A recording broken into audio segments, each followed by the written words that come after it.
Welcome to Echoes of My Imagination. My name is Tracy Lee.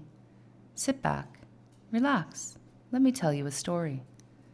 Today's story is called The Ember Scribe of Red Veil Spine, where flame became language, and one scarred hand wrote the memory of a dying people into ash and light. Let's get into it. Red Veil Spine was a mountainous knife along the edge of a searing expanse. Rich in volcanic glass and emberstone, its cliffs bled with molten seams.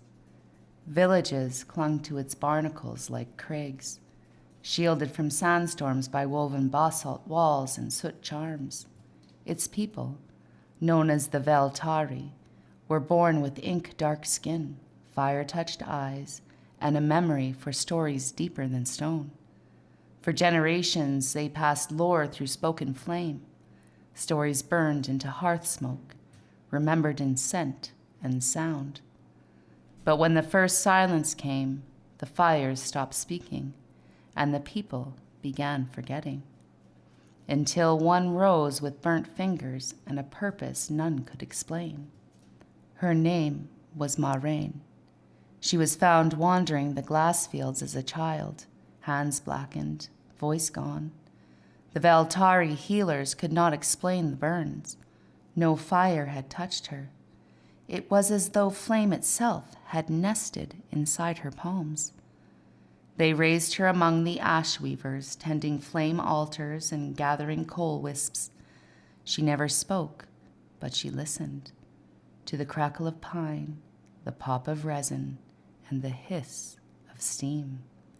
By 16, she began writing with ash trace, a rare ink made from the cooled emberstone and bloodroot.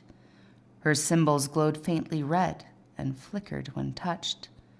The elders realized she wasn't copying, she was translating flame. Each fire told a story, but not in words, in rhythm, in heat, in breath pattern, in spark scatter. Marain sat at each fire, letting the heat sing along her skin. She would close her eyes, then trace shapes in the soot, curves, loops, sigils. They burned for hours before fading. She called them ember glyphs. Soon, entire walls were covered in them. When the villagers walked by, the glyphs would pulse, and memory would return. A lost lullaby, a lover's promise before the mines, the last words of a dying elder. Even grief softened beneath the ember light. But the spine was not safe. Fissures widened. Ash quakes grew violent. Something beneath stirred. A slumbering intelligence called Tharn, a deep flame which once granted the Veltari their gift.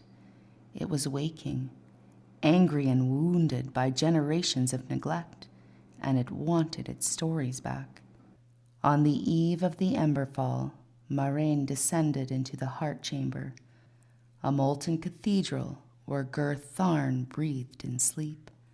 She spoke not aloud, but by fire. Using ember glyphs scorched into her own arms, she offered her life as parchment. Let me carry your story, she thought. Let me write you into us. Tharn stirred, then calmed. Marain emerged with glowing scars and eyes like twin coals. From then on, every flame in Red Veil whispered, not screamed, and the ember glyphs glowed of their own accord. She trained scribes to feel heat as syntax, to read smoke as punctuation. New histories were written, living ones, not on paper, on walls, on skin, on wind. Marain never spoke again, but her silence was a library.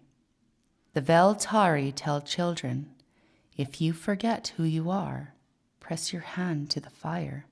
It will remind you.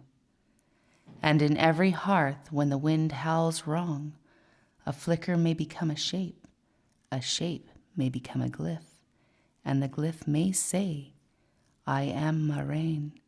I remember for you. Moraine, the Ember Scribe of Red Veil Spine. And that's it for today. Thank you for joining me for Echoes of My Imagination. My name is Tracy Lee. Don't forget to subscribe, share, like, and follow. And I'll catch you next time.